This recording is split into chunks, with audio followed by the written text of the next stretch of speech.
Ich hatte Lust auf meine ersten Döner-Tacos in Berlin. Eieiei. Genau die wird es nur diesen Samstag ab 12 Uhr bei Abys geben.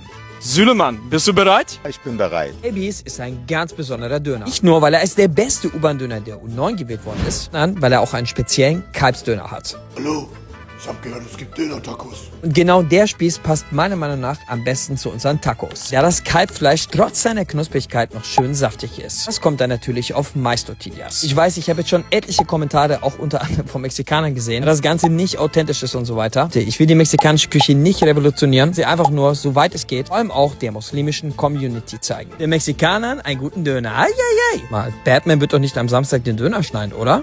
Vielleicht, wer weiß. Vor allem auch die Salsas von Liz, das Ganze definitiv authentisch. Am Ende nochmal, die ersten 100 Gäste erhalten ein Jarritos, das mexikanische Erfrischungsgetränk. Aus Haus. Ah, her damit. Schau vorbei.